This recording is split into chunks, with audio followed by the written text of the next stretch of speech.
I'm Anthony Forrest, the president of Steel Cod, and I'm here with John Beresford, our VP of Sales, ready to discuss all things appliances. All right, John, we've been digging through the Power Index again, and we're looking at Power Index. Wait a second. What's that? Well, if you want to find out more about that, it's anthony@steelcod.com, and I'll send you more information on the Power Index. But this one, we're talking specifically luxury dishwashers.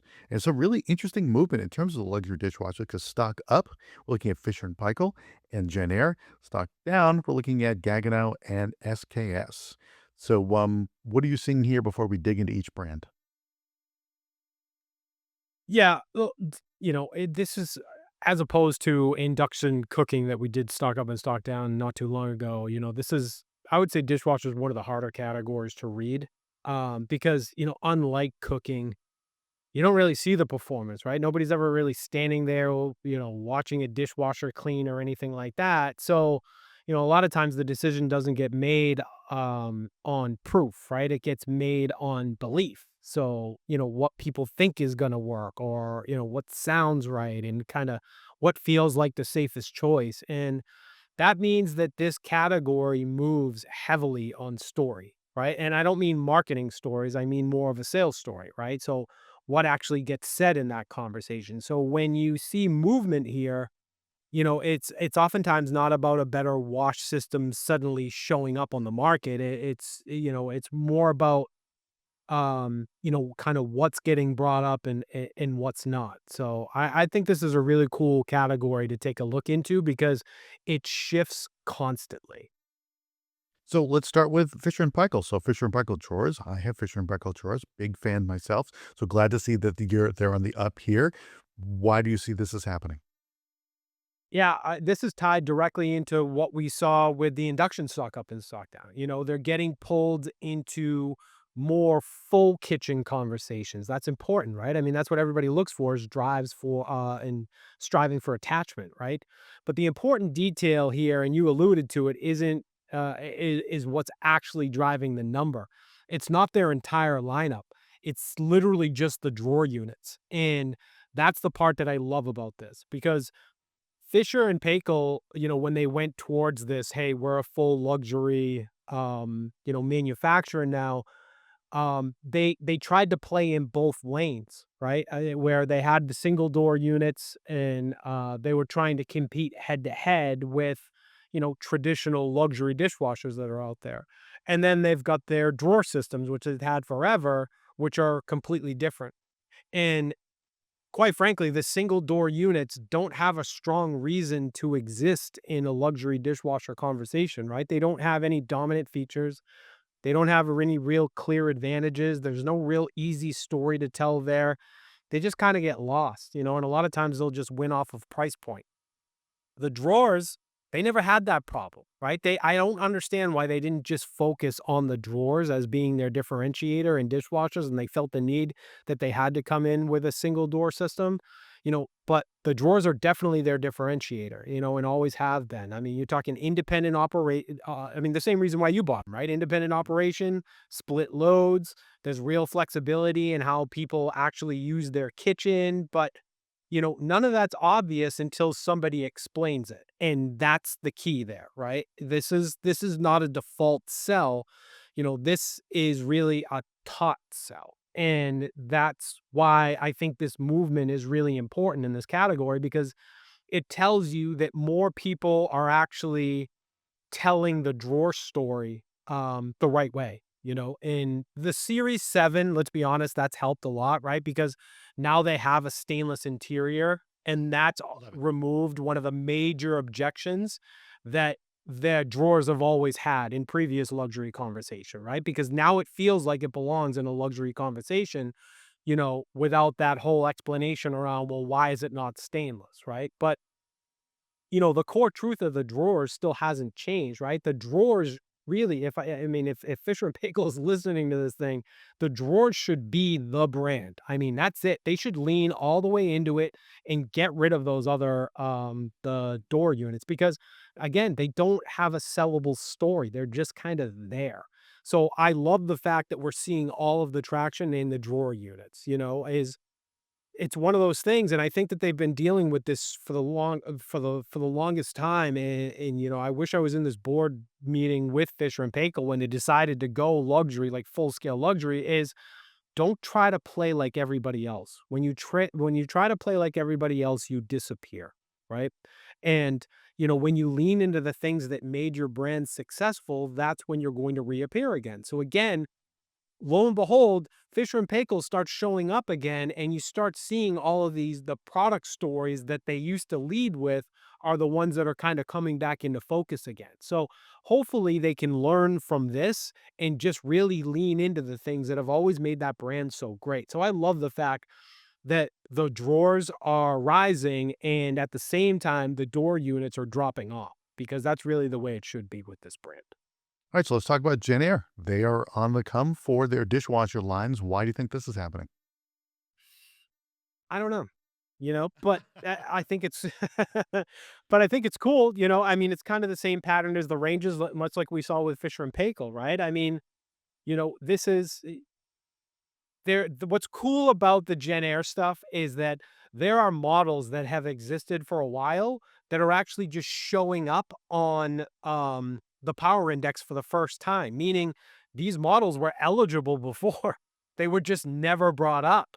And, there was one, I'll tell you specifics. We usually don't like to get into the data too much on these, but there was one that was eligible to be on the power index that has never been on it before. And now all of a sudden it's showing up as 18th overall in terms of, the conversations that they're being brought up in. So that's a massive move, and nothing has changed on the product side for them, and nothing has changed on the promotional side. I mean, they've been pushing and they've been, paying up for their ads like they always have been. But they've been doing that, like I said, they've been doing that before and nothing ever moved. But for whatever reason, they're starting to see this momentum now, So when you think about really what's changed is the salespeople's willingness to include it in the conversation. That's really the difference here, right? So that means that there's more understanding around their product line now. There's less hesitation as a result.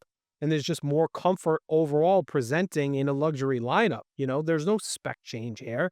There's no different advertising or anything like that that's doing this. It's really just a confidence change.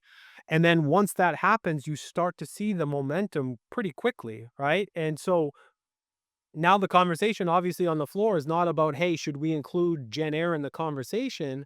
Now that you're starting to see it be more strategic of, okay, where can I include Gen Air in the conversation, right? Where is it starting to fit?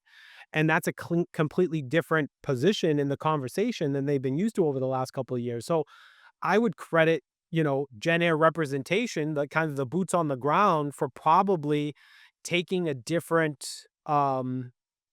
tact when it comes to their product line and just declaring where their wins are, right? And just overall just building the confidence, where it counts in specific areas, not just saying, hey, we compete everywhere. Obviously, a little bit of inside baseball. I worked for them for a little while and I saw kind of the maturation process of that, and where I knew I never saw the execution part of it. I wasn't there long enough, but I saw really, you know, where they were seeing the gaps in terms of how they were being presented on the floor, and they really worked hard to try to fix those. So, you can kind of see the fruits of their labor paying off across categories now, which I think is nice to see. All right, so let's get into stock down. First one is Gaggenau. Obviously, it's tricky with Gaggenau because it's a pretty narrow audience for their brand, but still, we're seeing Yeah. numbers going down a little bit. Yeah, it's to me, this is very normal. Okay. Gaggenau dishwashers are not a standalone decision. They almost never are, anyways. I mean, they're part of usually a full specification, right? A full Gaggenau kitchen, that type of thing. So if that project isn't happening, the dishwasher's not going to show up, right? It's not something that people walk in to showrooms asking for on its own. On top of that, they're built by Bosch. So from a pure wash performance standpoint, there really isn't a unique story that pulls them into that conversation by itself, right? That doesn't mean that it's not a great dishwasher. It certainly is. It means that it doesn't really have an independent reason to be discussed. So, this category for them will always move up and down in huge fluctuations and huge swaths like this. So, always going to be up when full projects are being spec'd, and it's always going to be down when it's not. So there's nothing to fix here. There's nothing to really even point out. Nothing certainly to worry about on the BSH side. This is just really how the brand behaves in this particular category. So the other one with the down is, and this is unfortunate to see, is SKS is kind of down in this category. Why do you think that is? Or is this another one that you don't think this is a level of concern here? It's not a level of concern, but it is super interesting, because SKS performs very well in other categories. So if you look at it at first glance, you'd be like, hey, what the heck's going on here? And it can kind of look a little bit confusing if you try to tie it to product. Okay. And when I first looked at it, I'd say, hey, why is this tanking? And then I looked into their lineup to see, the new stuff that's coming out. It's all still speculative. So I'm like, all right, that didn't hit the market. Why did these all drop off so much? Because the performance hasn't changed, the platform hasn't changed or anything like that, and they still had one model that was holding strong in their positions, It was all the rest of the models that kind of fell off. So yeah, I was like, all right, that's confusing. So I looked into it a little bit before. So if you look at it through a product lens, it doesn't make any sense. But this is more of a product shift.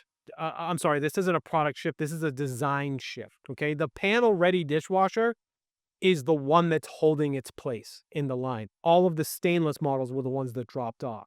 And panel-ready dishwashers in luxury are really becoming a default, okay? More customers are willing to panel than ever before. Designers continue to push it, and what's interesting and where I think you see the shift as opposed to when we were selling is you're seeing it in kitchens that are not fully integrated, okay? You're seeing, kitchens that will purchase a freestanding refrigerator, but the dishwasher is still going to be paneled in those kitchens. And that tells you everything that we're seeing here, right? This isn't about um full integration anymore. It's really just about controlling what's visible in a kitchen at all times, no matter the scope of the project. And in that environment, the panel ready unit naturally gets pulled into the conversation first, and everything else just really becomes secondary. So, what you're seeing with the SKS is just kind of a more visible version of what's happening across the entire luxury category is that the panel ready is holding and the rest of them are falling off. And again, it has nothing to do with it being worse or anything like that. It's because, those particular models just don't match the way those particular kitchens are going. So what would you say when you take a look at, the stock up and stock down on both sides? What would you say is the pattern that you're seeing? I think the easy one is just kind of reinforces that luxury dishwashers don't lead the conversation, right? In luxury, they follow it. So by the time you're talking about dishwasher, think about it. You've already made some decisions, whether it be on cooking and or refrigeration, and definitely the overall direction of the space. So what you're seeing here is not independent movement. It's more downstream than that, right? Fisher and Paykel showing up here. That's coming from package momentum. Same thing with JennAir, right? SKS panel ready holding while the rest of them were dropping off. That's more design direction in the space. It's more design direction already decided before the dishwasher even gets discussed. So this category is really more of a reflection than it is an actual driver. So that's really the important takeaway here. All right. So, again, salespeople are sort of listening to this generally. What can salespeople do with this information? I would just say just it kind of reinforces for you never to treat luxury dishwashers like a standalone sale like you could a range or a fridge in the luxury space. It's never going to be.